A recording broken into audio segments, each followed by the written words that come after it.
As you recall in the previous training video, we learned what groups are. They're a way to organize information in a table here according to specific criteria. Well, in the last training video we did a single criteria. In this training video we're going to learn to do multiple criteria grouping. Let's get started. I'm going to change views here from the resource usage view. Come over here and right click on the collapse view bar and come down here and select task usage.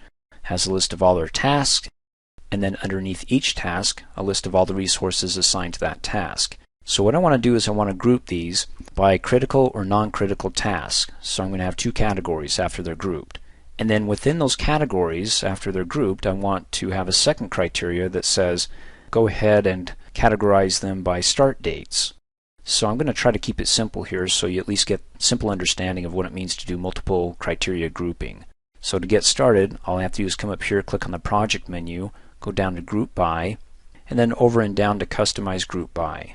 So the first thing I'm going to group this view by is click in the drop down arrow, there it is, group by, and I'm going to go ahead and type in C, get to the C's, and then scroll down to critical.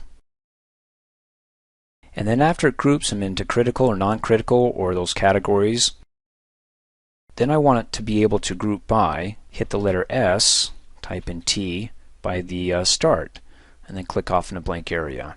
I'm going to go back to the start field here, and I want to be able to define my group intervals.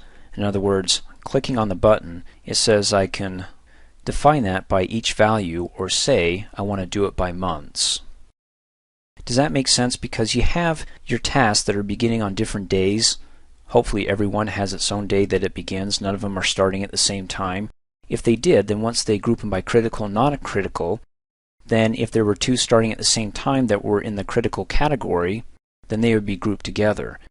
But if it's just months, then what will happen is anything in the critical category, after it groups it by critical, then I'll say, okay, anything in the same month will be grouped together. So we'll keep the months grouped together underneath the critical category.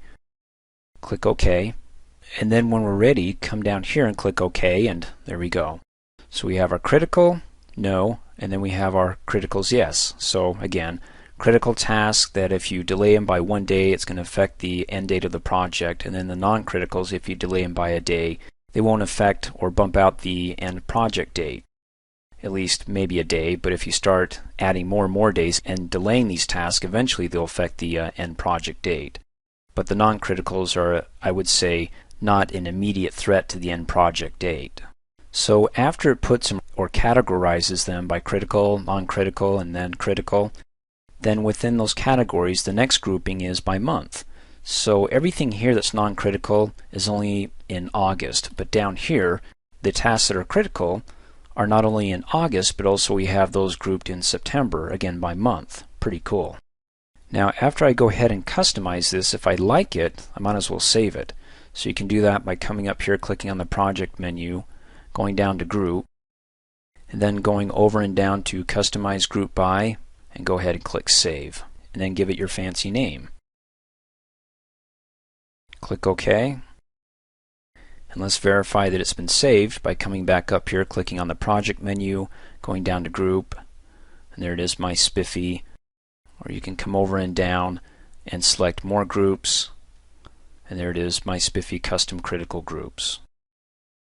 And again, if you're done with your custom grouping here, you can either come up here on the standard toolbar, click on the drop down arrow and select no group, or again you can do it the long way, project, group to no group. Either way will work. Thanks for watching. Hey, as a quick reminder, if you like my video, please give it a thumbs up. You can also click on me and subscribe to my channel, get notified of the latest videos, and for only $2 a month you can have access to all my Microsoft Office training videos.